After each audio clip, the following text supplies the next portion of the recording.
Y por eso yo creo que la película me llega a decir esas escenas con la hija son terribles, esa hija que ve que a su padre se lo llevan detenido, y nuevamente hay otra escena que también ha quitado para que veamos hasta qué punto él fue muy escueto, y es que la hija le seguía hasta la comisaría y se quedaba en la calle en un banco esperando hasta que al final, ya de noche, salía un coche celular con dos policías y con él esposado y se lo llevaban. La hija se ha quedado a ver ese momento, también lo ha quitado. Es decir, a mí me da la sensación que es que él, en estos arreglos de montaje, lo que quería insistir más, y a mí me parece bien, es en la soledad del personaje.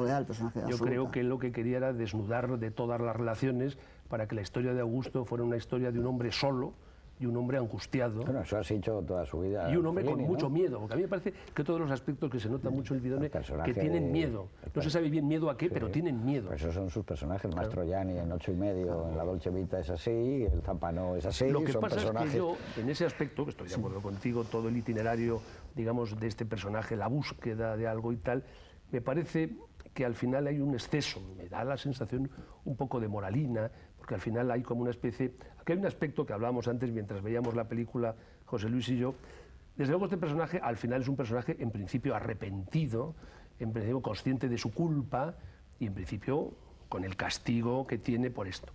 Pero hay un aspecto que me gusta mucho, que es lo de que hay un momento en que el espectador se cree que los 300 o 250.000 liras en un acto de sentimiento hacia la paralítica los ha devuelto a aquella familia pobre, con lo cual hubiera sido un poco excesivo. Y sin embargo al final se descubre que no, que mucho sentimiento y mucha ternura, pero se ha llevado los nudos para su hija. Eso está encanallado, está encanallado de todas maneras. Pero eso solo lo puede hacer un actor americano. Si no, no te lo crees. Si lo hace otro actor europeo, sabes que es mentira. Solo lo puede hacer este o Bogart, de ese tipo, en donde llega un momento que dices, ¿será verdad? Este tipo, como es tan sobrio, ¿y por qué? Así es lo que tú dices. Y nos lo va a hacer, y, sí, pues se la ha dado a la chica, y luego dices, no, es mentira, no le da a la chica nada, se queda con él, sigue siendo bidonista hasta el final. Sí, a mí lo que sí me parece, perdón, es que lo que ha mostrado el tiempo, a lo mejor no era la idea de Federico Fellini en ese momento, es que este es un tipo no solo, sino que no tiene sitio. Está en una Italia nueva ya, y se lo dicen por todas partes. Hay una Italia donde la gente va en coche, donde es otro mundo. Este está anticuado, este es un carterista, es un estafador de vía estrecha, pequeño, y esto se ha ido quedando arrumbado hasta la manera de vestir. Por eso Franco Fabrizi se supone que evoluciona como estafador y está, me parece, en Milán, no sé dónde, haciendo ya estafas de mayor envergadura. Y este es un pobre pícaro, este en el fondo es un pobre pícaro. Hay una conversación que me parece que tiene con Picasso cuando le dice, oye, tú eres más joven, tú puedes tener otras alternativas, otros horizontes, él ya es prisionero de pero la valoración que tú dabas al rostro de Brodie Crawford, que estoy totalmente de acuerdo, está muy bien utilizado, porque la escena con la paralítica, que si la tiene con otro actor con un rostro menos duro, hubiera sido una llorada un poco excesiva. Pues con esta cara que tiene Brodie Crawford, es un ladrillo. Que es un ladrillo, ves que por mucho que le cuente ternuras y sentimientos y tragedias, más o menos no parece que le llegan a calar mucho, y la prueba es que se lleva las 350.000 liras. Esa cara hinchada, abotargada, esos ojos que vienen como desde el cogote, esa manera de... Esa cierta inexpresividad. A mí yo lo digo, y para luego el final, a mí el momento mejor de toda la película, probablemente Federico Fellini diría, pero hombre, ¿cómo puede ser esto? Es cuando ese tipo abre el capó y se empieza a desnudar y se puede a quitar la cosa de ser cura y a poner la ropa de calle. Eso de una fisicidad, eso es el cine. Cómo ese tipo va transformándose poco a poco. Ese es un momento fantástico de la película. Que Fellini debió darle alguna importancia a ese detalle que a lo mejor no hemos sabido ver. O sea, cuestión de empezar a reanudar un coloquio sobre el anillo. Y toda la última parte, el último tercio de la película es como más abstracta ya. Es una película de una fisicidad distinta. Las pedradas, la presencia del coche, el coche cuando se va, la noche, un camión que pasa, es otra película más roseliniana. Pero también te muestra lo que decía Antonio ahora, que eran unos pobres hombres que ni siquiera llevaban un arma, y el modo de arrojarse y de...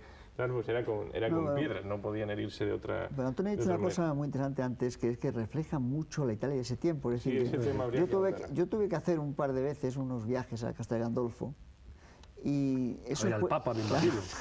A eso ¿Cuál era? Entonces Pío XII. Pío XII, tuve que ayudar a misa, y yo nunca he sido monaguillo, pero tuve que ayudar a misa. Es el fuiste a que te diera el título para la revista Film Ideal, lo hizo el Pío XII. Que ibas a Castel Gandolfo. Claro, pero es que esa ruta pues era un bidonista. Era así, y respondía mucho. ¿Has visto que las carreteras apenas pasan coches tampoco? Sí. Y hay una cosa muy importante. La Piazza del Popolo, que supongo que hoy día será imposible aparcar, ahí se podía aparcar y parar. Y en la Plaza de España, cuando van a buscarle, también se puede parar un coche. Eso demuestra hasta qué punto, como habéis visto antes, ese televisor primitivo. Pero es que esas gentes, esos campesinos que tienen bastantes tierras por otro lado, tienen pasta, lo que son míseros. Pero tienen dinero, porque ten en cuenta que toda esa gente, como es lógico en una gran ciudad, en los aledaños de la gran ciudad, todo eso están produciendo para el gran mercado que es Roma, como puede ser en Madrid o como puede ser Londres. Esos sitios en economía se estudia que los que están muy cercanos a las grandes ciudades venden rápido su producción y a buen precio. Y hay otro momento que hay que decir vosotros del reflejo de la vida, que es magnífico, que es el cine, cuando va con la chica. Sí. Y van de la mano y le quieres que te compre algo y llegan hasta que sale del cine. Ese es un momento de Amarcord, de cómo captura la imagen de una película, de la gente fumando, entonces se fumaba en los cines en Italia, de la iluminación muy bonita, de cómo él se siente de repente como contento con esa chica, se siente feliz, está viendo. ¿Sabes quién es esa chica, no? La actriz, Lorella Di Luca. Luego se casó con un director italiano que hizo mucho cine por aquí, Lucio Tesari. Sí. Y esa es otra escena donde está muy bien capturado todo ese mundo. Y a mí me gusta maravilloso. También un aspecto para evitar ese exceso de bondad que podía tener la película, es que todos los estafados no son ningunos ángeles. Los estafados, ese pueblo al que le van a hacer las estafas de las inmobiliarias, no sé qué, no, son los suburbios de Roma. Pero que son una gente que no son las bondadosos, que en el fondo van también a ver si se engañan los unos a los otros. Ahí todo el mundo va a engañar a engañadores en potencia, es decir, que los estafados son también personajes que no son nada idílicos ni nada maravillosos. Hay un momento que uno de ellos dice, pero si tú ya has vendido el piso que te dieron. Claro, no, son unos golfos, casi como ellos, lo para que nosotros somos profesionales. Ahí es donde engancha la película, digamos, con el techo de Sica. Y en la memoria de esto se explica, como era francés, le explican que si tú construías tu casa en el curso de la noche, no te la derribaban. Si al final de la mañana no habías terminado y que te clareaba, venían los policías y te la tiraban. ¿Ahora se hace lo mismo o no? Se lo pregunto al concejal. No estoy de acuerdo. Yo creo que el tema es la angustia de quienes viven en unas zonas de suburbios, porque es verdad lo que tú decías al principio de que refleja una Italia, una nueva Italia ya, ¿no?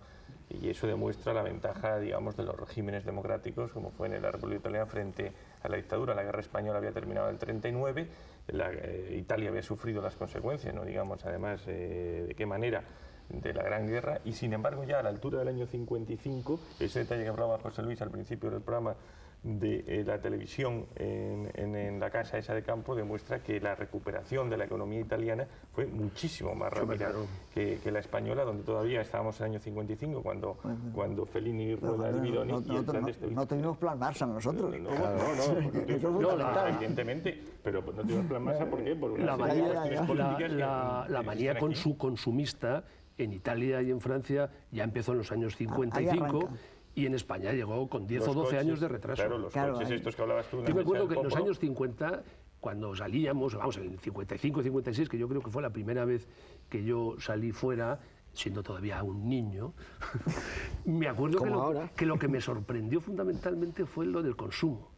La cantidad de cosas que se podían adquirir, lo bonitas que eran entrar en los supermercados donde había de todo envuelto maravilloso, que en España todavía en aquellos años estaba en un retraso. ¿Y descubriste que eras un compulsivo consumidor? No, porque no tenía un duro. En potencia sí. No, yo en competencia, pero siempre, aunque no tengas dinero, puedes ser un consumidor compulsivo, compras cosas que no sirvan para nada. Pero en aquellos años es que la diferencia, ahora ya no hay ninguna diferencia, en aquellos años la diferencia entre España, Italia o Francia, estoy hablando del 56, 57, 58, era asombrosa porque ya, gracias al Plan Marshall o a lo que sea, esos países ya estaban en plena cultura del consumo y en España estamos casi con la cartilla de racionamiento. Y se ve, yo creo que también refleja el deseo de los habitantes de los suburbios de integrarse en la ciudad. La ciudad que está bien retratada, al principio cuando alguien ve la película o menos puesto en lo que es la geografía romana, cuando en algún pasaje de la película dicen vamos a la Plaza del Pueblo, ahora hay que explicar, luego te das cuenta cuando sale a la Plaza de España que están hablando de la Piazza del Popolo